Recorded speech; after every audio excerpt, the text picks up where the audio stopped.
Good morning dear student.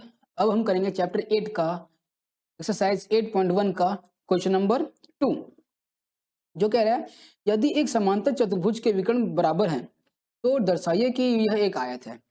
मतलब आपको समांतर चतुर्भुज बनाना है, समांतर चतुर्भुज जिसकी चारों भुजाएं समान अंतर का होता है, मतलब एक वर्ग के जैसा। और दूसरा फिर बोल रहा है आपसे कि इसके विकर्ण क्या है, बराबर है, विकर्ण इसके बराबर है। तो ये हो गया इसका एक विकर्ण, और एक विकर्ण आपका यहां से ले लेते हैं हम लोग। ठीक, अब नाम लिख लेते हैं सबका, ए बी सी और डी। अब बोल रहा है कि अब आप ये दर्शाइए कि ये एक आयत है। आयत है मतलब यहाँ पे 90 होगा, यहाँ पे भी 90, यहाँ पे भी 90 और यहाँ पे भी आपका 90 हो सकता है। आपको ये प्रूफ करना है। तो इसके लिए सबसे पहले हम लोग लिखते हैं जो आपको दिया हुआ है। क्या दिया हुआ है? दिया हुआ है कि चतुर्भुज ए बी सी डी एक समांतर चतुर्भुज है, समांतर चतुर्भुज है। ठीक है। अब इसके लिए जब समांतर चतुर्भुज है तो D A B B C और डी सी चारों भुजा बराबर होगा। ठीक है। तो अब हम लोग त्रिभुज ए बी सी मीन्स ये वाले त्रिभुज की बात करते हैं। ठीक है। त्रिभुज ए बी सी और त्रिभुज डी सी बी, ये वाला त्रिभुज डी सी बी में। ठीक है। अब इसमें देखते हैं तो क्या ये कुछ सर्वांग समता के इसमें कुछ नियम लगेंगे? हाँ लगेगा कि त्रिभुज ए बी सी और त्रिभुज डी सी बी में जो बी सी है वो दोनों कॉमन है, दोनों में आता है। तो लिखेंगे बी सी बराबर बी सी, रीजन रहेगा आपका उभयनिष्ठ भुजा, उभयनिष्ठ भुजा। ये हो गया आपका पहला। दूसरा हम लोग बोल सकते हैं ये वाले त्रिभुज में कि जितना डीसी होगा, ठीक है, जो आपको क्वेश्चन में दिया कि समांतर चतुर्भुज है तो जितना ए बी का लंबाई होगा उतना ही डीसी का लंबाई होगा।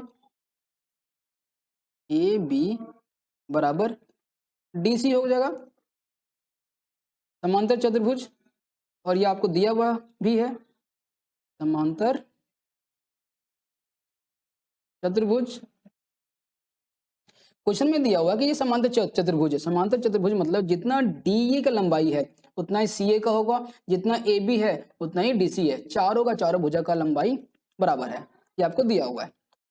और अब हमको त्रिभुज ए बी सी और त्रिभुज डी सी बी में दिया हुआ है कि जितना ही लंबाई ए सी का होगा, विकर्ण ए सी का, उतना ही लंबाई विकर्ण डी बी का है। ये भी क्या है? ये भी आपको दिया हुआ है, क्वेश्चन से ही दिया है।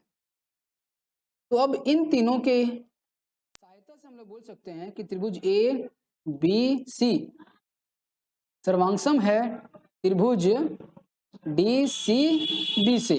और कारण क्या देंगे?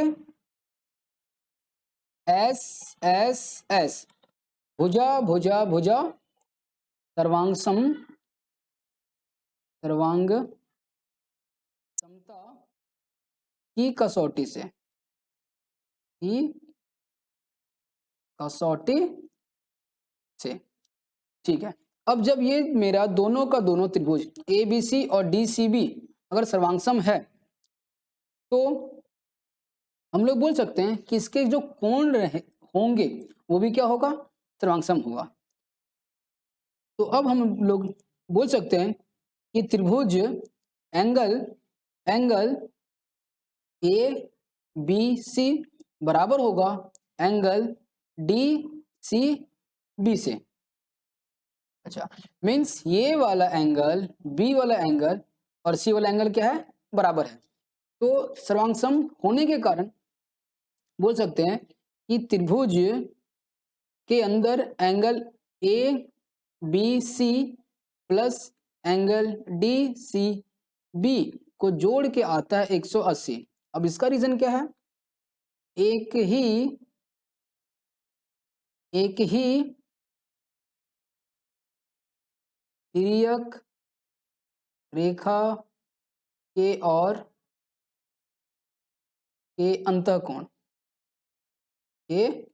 अंतःकोण मतलब ये C और B ये अंदर की ओर है और इनको जोड़ के 180 आता है। तो और फिर हमने यहाँ पे प्रूफ किए हैं ऊपर में कि ABC जितना है उतना ही DC भी है। तो हम लोग बोल सकते हैं यहाँ पे कि ABC प्लस ABC बराबर 180। यहाँ पे दो हो गया है आपका ABC, तो बचना 2ABC बराबर 180।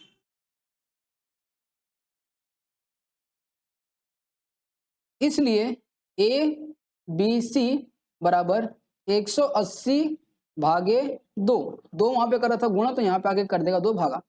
इसलिए मेरा ABC मीन्स में B का जो वैल्यू निकल के आएगा एक कोण का, वो निकल के आ जाएगा 90 इसको काटने पर। तो ABC में अगर एक भी कोण 90 आ गया, चतुर्भुज ABCD में अगर एक भी कोण अगर आपका 90 आ गया तो चारों कोण कितने कितने का हो जाएगा? 90। तो अतः हम लोग बोल सकते हैं कि चतुर्भुज ABCD अतः चतुर्भुज ABCD एक आयत है, आयत, और ये प्रूफ हो गया।